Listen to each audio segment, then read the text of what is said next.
মন্ত্ৰী চন্দন ব্ৰহ্ম ডাঙৰীয়াক মই এটা মানে অনুৰোধ কৰিছোঁ। মই মানুহ পঠাই দিছোঁ। বিপেপ দলৰ হৈ পেলাই কোনোবা দলৰ লগত যে প্ৰত্যাহ্বান হ'ব সেইটো আমি ভাবা নাই। আমাৰ লগত প্ৰত্যাহ্বান কৰিব পৰা কোনো দল নাই। এই উপনিৰ্বাচনত আমাৰ বিপেপ দলৰ লগত প্ৰত্যাহ্বান কৰিব পৰা কোনো দল নাই। এই যেটো বাই ইলেকশ্যন ইয়াতো UPPLহে আছে আৰু কংগ্ৰেছ আছে। ইহঁতকতো আমি MP ইলেকশ্যনতে হাৰাই দিছে আৰু উপনিৰ্বাচনত প্ৰশ্নই নাহে।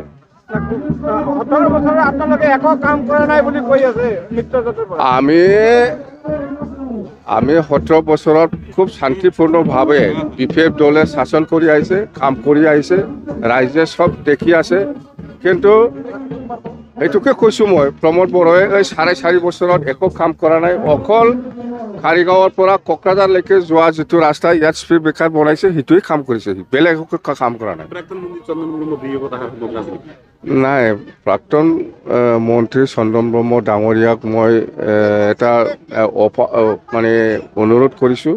মই মানুহ পঠাই দিছোঁ যে আপুনি আহক, ঘূৰি আহক, আগত যি হ'ল আমি একেলগে থাকি পেলাই কাম কৰিম বুলি মই অনুৰোধ জনাইছোঁ। এতিয়া একো ৰেছপন্স অহা নাই এতিয়ালৈকে। মুঠতে মই আহাটো বিচাৰোঁ। এতিয়া খোৱা নাযায়, মুঠতে আহাটো আমি বিচাৰিছোঁ। আহিলে খুব ভাল হয়। UPPL NDA প্ৰাৰ্থী আছে, কিমান ফেক্টৰ হ'ব বুলি ভাবিছে? নাই, ফেক্টৰ নাই। ইহঁতে কোৱাটো আপুনি শুনা নাই নেকি যে UPPLৰ পৰা ইহঁতে কৈ আছে আমি 70,000 ভোটত আমি জিকি আছোঁ, য'ত আমি হিচাপ কৰিছোঁ আমাৰ বিপেপ দলে 80,000তকৈ বেছি ভোটত আমি জিকি আছোঁ। তো প্ৰশ্ন সেইটোৱে, 80,000টো বেছি না 70,000টো বেছি? স্যাৰ, বিগত লোকসভা নিৰ্বাচনত কংগ্ৰেসে আপোনালোকৰ ভোট কাটাৰ কাৰণে আপোনালোকৰ প্ৰাৰ্থী হাৰি ল'বলৈ ৰাজনৈতিক আলোচনা হৈছে।